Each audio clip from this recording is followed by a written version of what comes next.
you know? So you need to be prepared for that, right? They're gonna, part of their job is to try to win this debate round, to put the spin in a particular way.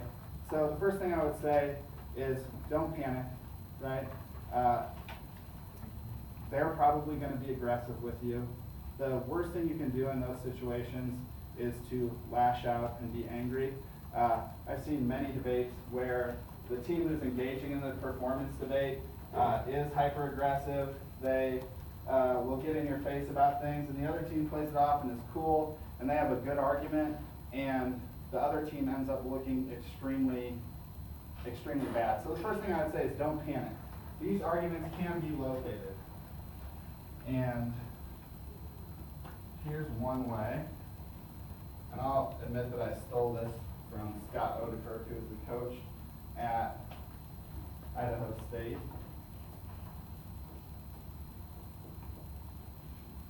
And he says that most critical theory and the ways that we engage in debate are going to fit into one of four quadrants.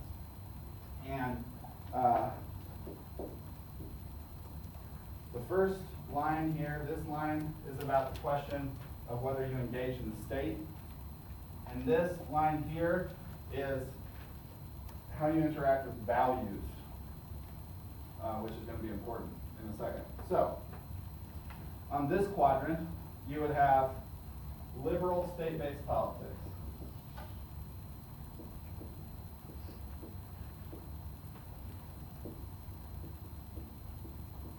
You mean state as in the state, not the State state as of in- South Dakota? Yeah, federal government, right, the big state.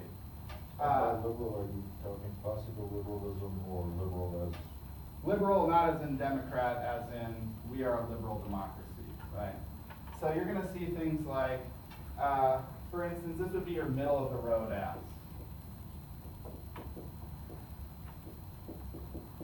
Right?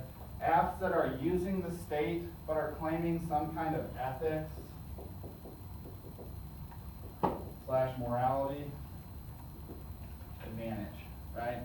So this would be, for instance, if we were debating the poverty topic, this would be an app that would use the state to give welfare to aggrieved populations, right? They're upholding values, ethics, and morality. They're engaging in the state, okay? Now, on the other side of this, if you use the state, but you don't care so much about values, this is where you get realism and neorealism. Right? We're less concerned with values and we're more concerned with power, right? Sovereignty, safety, right? But we're not particularly concerned about ethics and morality, right? For many realists, we would be willing to get into an unethical conflict as long as the ends justified the means, right? So as long as we were preventing nuclear war in the long term, we could do some ethically suspect things in the status quo that might not be the best, but given your cost-benefit analysis that we all do, magnitude, probability, all that stuff, hey, we have to do these things, right? The ethics and morality that we've engaged in are not sufficient to be able to solve that. So those are two types of apps that you'll see. This one is probably more critical than this one, right? Then, people who don't use the state. So this is going to be your activists,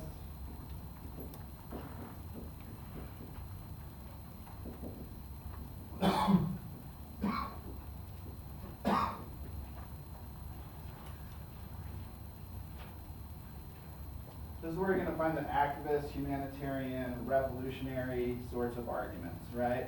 Ones that are still deeply invested in value, right? But they refuse to use state action, right? So lots of your race arguments here, gender arguments, right? Especially those like more radical versions, like if you've read Bell Hooks, right? That would be an example of this, right? She is not going to engage in the state, but she certainly thinks that there are ethics and values that people need to be able to engage in, and that those things can be productive. These are your social revolutionaries, the people who think that we need to be community organizers to try to change the world, right? These are the people who are going to say we should role play as that we may be future policymakers in the future, but right now we need to behave as ourselves. These would be people who are distrustful of the state for some reason. Maybe they see the state as the source of their problems, or maybe they've seen the state fail them in the past, so they decide not to. Over here is where you find the nihilists.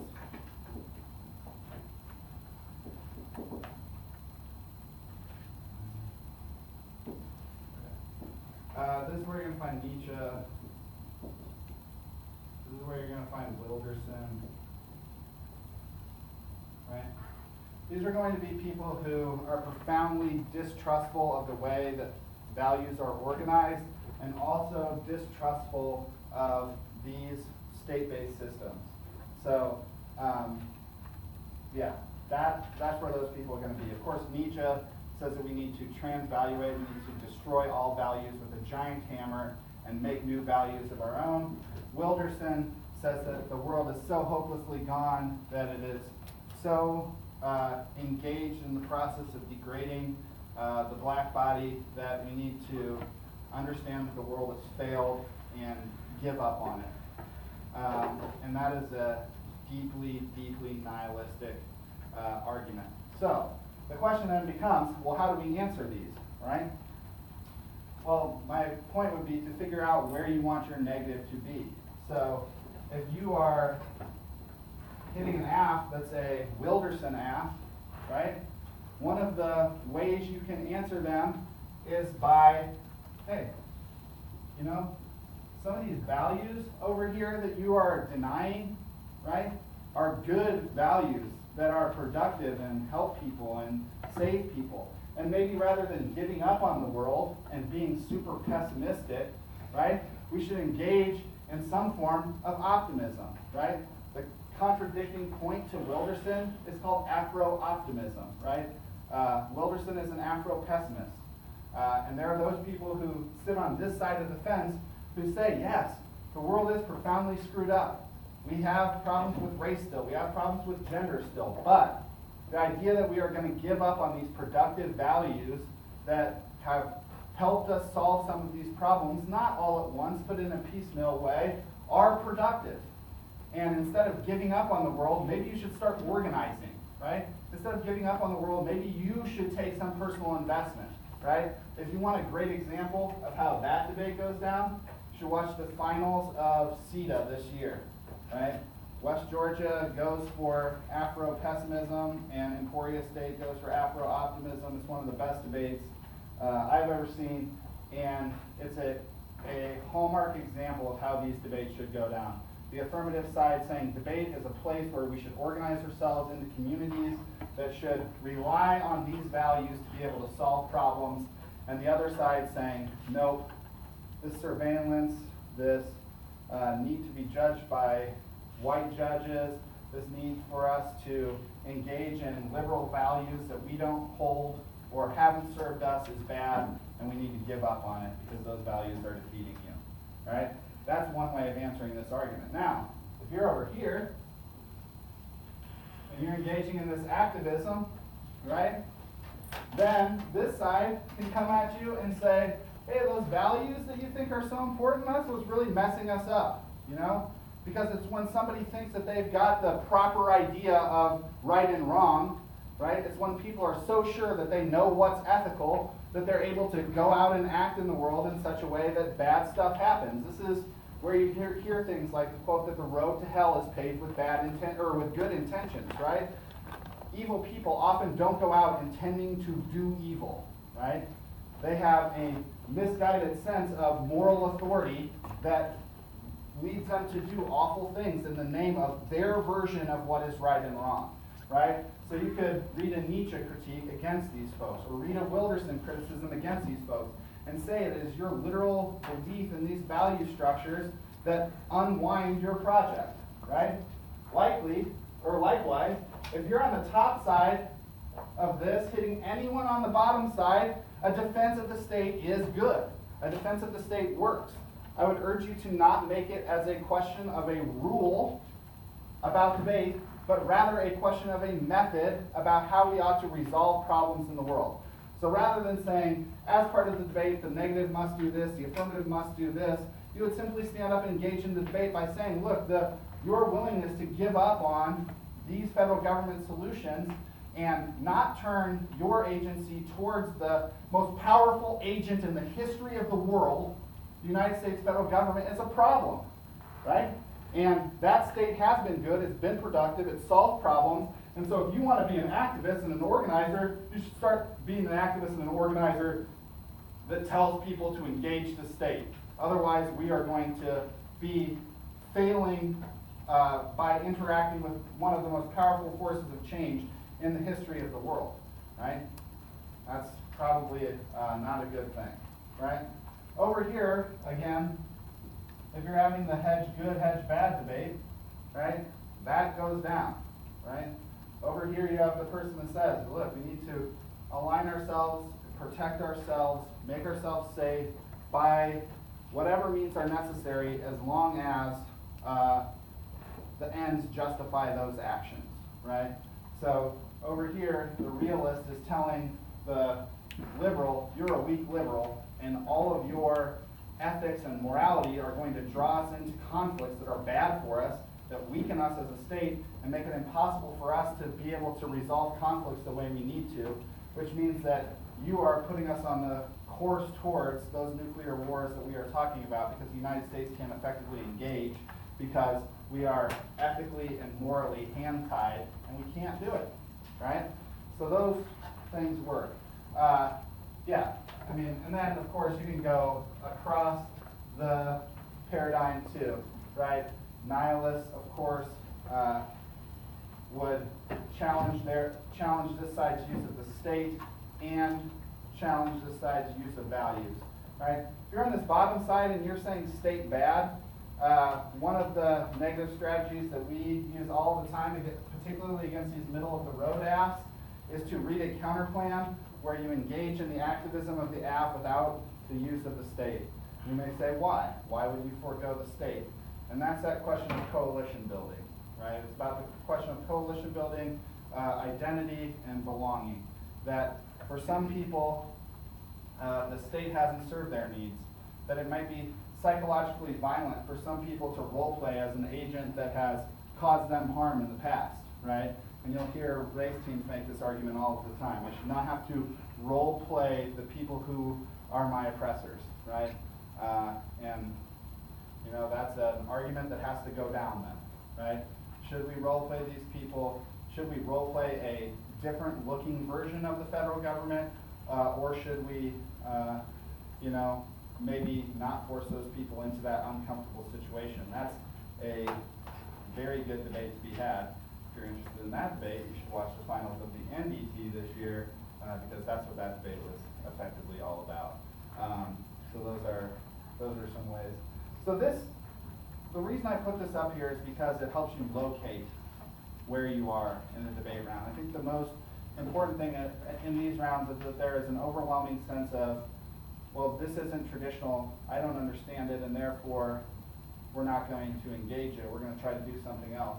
I think that if you can figure out where they are in terms of these things, then you have a much better way of at least knowing where your negative wants to be and how you're going to respond.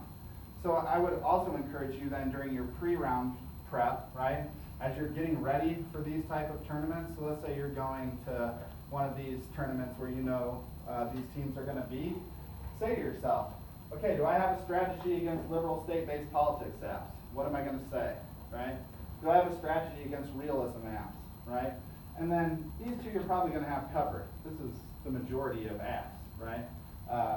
These two down here, what are you going to say to these ethical non-state actors? Are you going to go for the state argument? Are you going to go for the value argument? How do you plan to interact with it, right?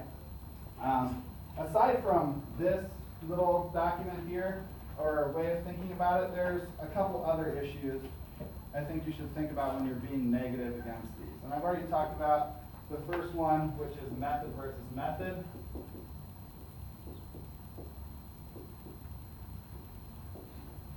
If their roll of the ballot says who best performatively and methodologically does X, they do not get a permutation, okay? It says who best, all right? Best is an exclusionary term. Don't give them a permutation at that point. Then, if their purpose of their app is to try to solve the problem of war, then come up with a different method for trying to solve that, right? If it's a state method, fine. If it's a non-state method, fine. What is your method, right? I know that on this military topic, there would be times where the app would stand up and they would read these war arguments, and we would just be like, that is not real, but what is real is that we should pray for peace. And we read prayers of all of these Eastern thinkers who talked about how meditation on the practice of nonviolence is important to creating a vibration that will end war, right? And that's pretty far out there stuff, but you know, we have to be who we are, you know. The next thing I would say here is intersections.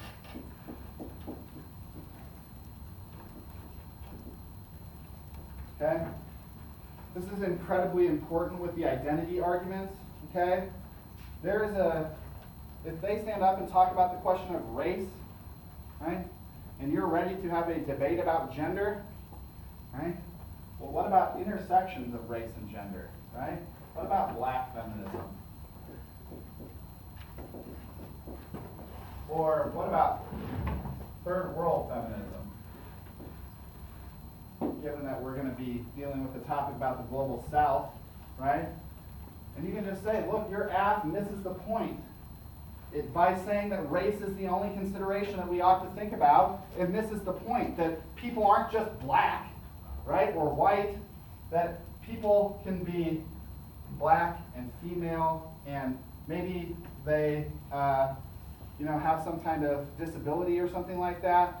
Maybe they come from a situation of poverty, right? All of these different intersections have to be understood before we can get a clear picture of how this oppression operates. So your single focus on the issue of race is misguided, right? Intersectionality is a huge idea. And it works the other way too, right? If you're hitting an app, for instance, that only asks the question about queerness, for instance, right? Talking about issues like that, then the other side might come up and talk about queer. They might talk about what it means to be black and gay, right? And how it's different for black folks who are gay, because the black community is normally extremely violent towards gay people, right? I don't know why that is, but there's a whole bunch of examples of that in literature and from experience. But they would say, look, your discussion of queerness, like it is a neutral term, fails to understand the intersections that complicate issues like this, and therefore it should be voted against, right? That's pretty important. Next one I would say is identity and difference.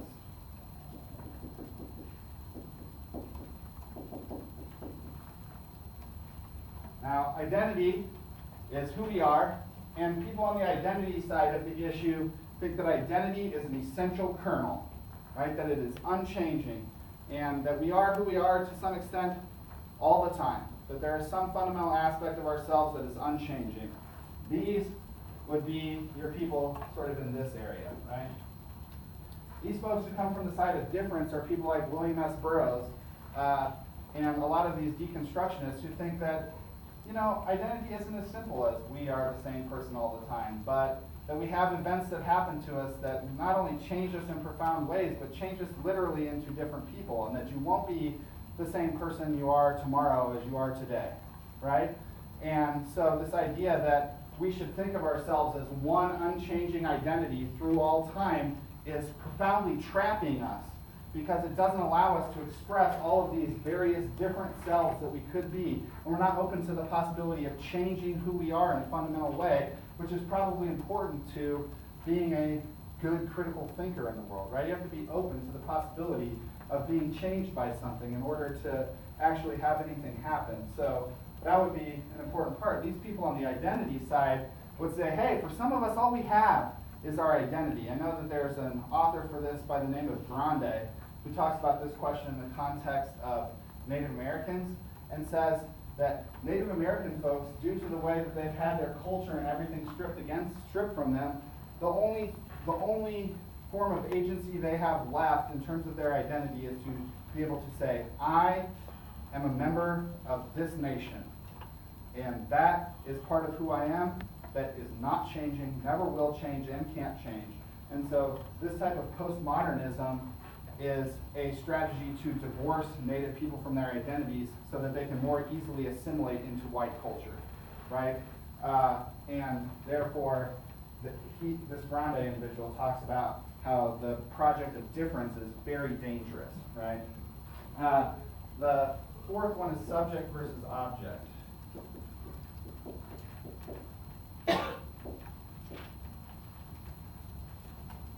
I like to think about this one in the context of, am I thinking the world or is the world thinking me, right? Am I an agent who is out to change the world? Am I a subject acting on the world, right? Or am I an object inside of the world that has things acting upon it, right? Heidegger and Baudrillard are two thinkers who are interested in object-oriented ontologies, right? Which means that they're interested in the way that we can seduce certain types of behaviors from things without actually having to go out and act on the world and enforce our hegemonic notions of the way the world ought to look. These object-oriented philosophies are kind of hard to contextualize, but I think they're interesting. The Baudrillard stuff, there are videos of a team called Loyola, and they do a lot of this object-oriented stuff that's pretty interesting. So if you're interested in that, definitely should look at them, or do some reading into Baudrillard or Heidegger. For me, the point that drives it home about Heidegger is he talks about, he lived in the Black Forest, and he talks about having this form of thought come over him. He called it das Denken, which in German means the thinking. And he would say that you would have this overwhelming need to just go for a walk in the forest. And during this walk, he wasn't thinking about the world, but the world was just inputting things into him, right? And so he called this sort of behavior meditative thought, because he didn't have necessarily control over all of those things, but the world was revealing and concealing itself to him in a way that he didn't have complete mastery or control over. And of course, the central thesis to Heidegger's argument is that we should not try to have mastery and control over things like nature, that we need to, in some respect, understand us as objects inside of nature, not as subjects acting upon nature, if that makes sense. Do you have a question? No, go ahead. No, I forgot. You forgot it? Yeah. Already? All right. Yeah, next one is ontology. This is the study of being, the way things come to be, right? So you might ask yourself, what led anyone to construct any of these apps? How do we come to be at the place where we get to read one of these apps? How do you come to understand yourselves as a subject that has agency, right? Are there people who don't have access to the ability to be subjects that have agency, right? How did we get here, right? Those are important questions. Epistemology, I have already talked about. And epistemology, again, is the way that we produce knowledge. So the best example here, again, was that round with Spanos where they used all American authors to say American exceptionalism is bad, right? That is epistemologically suspect because the way that knowledge was produced, the way that we came to that conclusion, even if we agree on the conclusion that American exceptionalism is bad, the way we came to that conclusion was insufficient to create the necessary picture we need to combat that problem, right? And therefore you should vote nay. If you have a good reason why the way they produce knowledge is bad or short-sighted or suspect, you call into question all of the truth claims of the app, right? This is one of the dirty tricks that you will get hit with if you debate these teams and are not prepared for it. that at some point they are going to try to dismiss every truth claim you make with one argument, right? They're going to try to say that the way that you constructed all of those truth claims, your expert knowledge, your empiricism, all of that stuff is not reliable, and therefore the judge should be highly suspicious of those truth claims, right? Likewise, you might hear this in hedge debates where if all of the authors are members of the military-industrial complex, the other team might say, look, of course these people are going to find solutions that lead to war. Why? Because their jobs and livelihoods rely on the fact that war continues so they can make weapons to continue the military-industrial complex of which they are a part, right? They would find those solutions no matter what evidence you gave them because they are finding what they are looking for to some extent, right? So think about those things. That is a way to take something like an evidence indict and make it from a piece of defense, right? Like, hey, this guy's in the military-industrial complex, to a damning argument about all of their truth claims that would be an offensive truth claim. The last thing I always say here is be apt.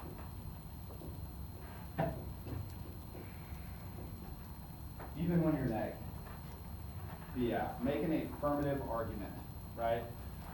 Like I said, if you set up this method versus method debate, and their roll of the ballot says who best, they don't get a permutation, okay?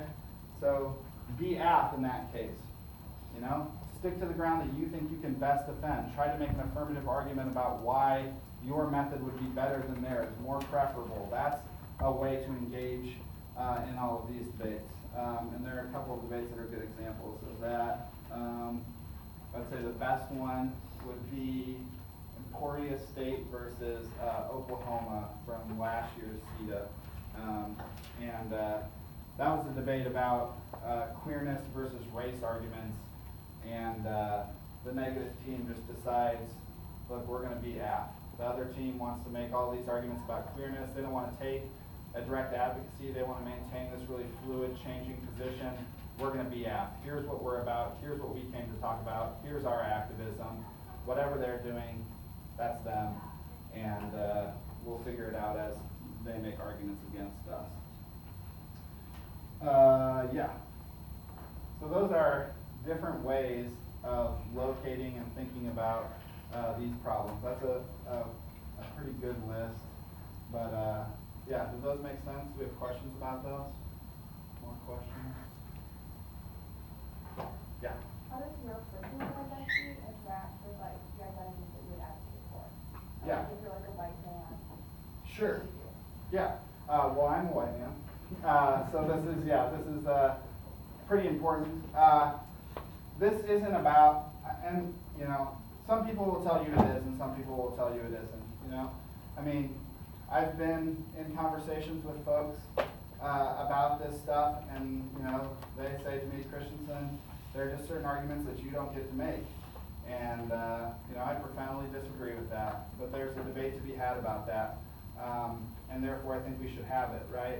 So yes, I am an individual who does not come from, you know, I'm not black, but much of the activism I do is about that community. Well, I can tell you about why. My mom was a teacher in an inner city high school.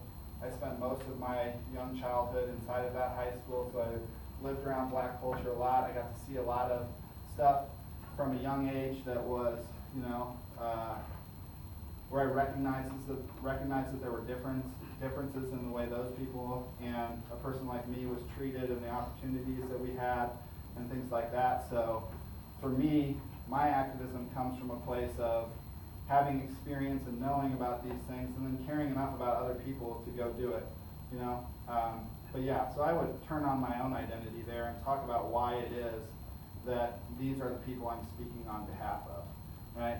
And you will hear people say, well, speaking for others arguments, you'll hear people say, you know, that all of this type of stuff. But I think if you are authentic and it comes from a real place about who you are, you should be able to speak for these issues in such a way that you are disarming to those arguments. I don't think that you should ever stand up and read one of these arguments because you think it is strategically a good idea. Because it's not a strategically good idea if you're doing it for strategy purposes. So I would be able to say, unwind the reason why your identity interact with your activism and be able to talk about it. But you will have those debates, you know. I mean, I've had those debates around the kitchen table.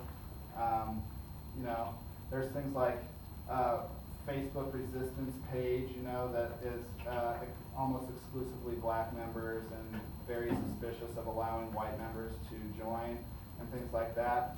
I'm not a member of that site. I'm friends with every person on that site, but I'm not a member myself, right? And part of that is because I chose to do that, and part of that is because, you know, that's their way. That is the way that those people chose to organize and to orient themselves, and I'm going to give them that politics. But at the same time, I am sure as hell not going to let my agency sit on the sideline for someone else either.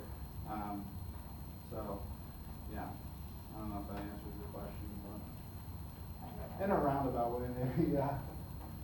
On the last thing with the intersections, I think you get Yeah. the whole thing. Uh-huh. It strikes me that a lot of the debate then comes down to projection of power and how that power harms or how that power can be diverted or how that power can be avoided. Am I wrong about that? Yeah, I mean, I think especially Foucault would agree with you when you talk about it that way. But yeah, I think a lot of all types of debate are about how power functions and who it advantages and who it disadvantages. But yeah, this is very particular in taking on, I think, those questions. Yeah. Other questions? Concerns? Comments? All right. I'm going to do one more thing, and then I don't have any idea how long I've been talking. A couple of hours. No, an hour and a half about. Okay. So do we need to take a break or something?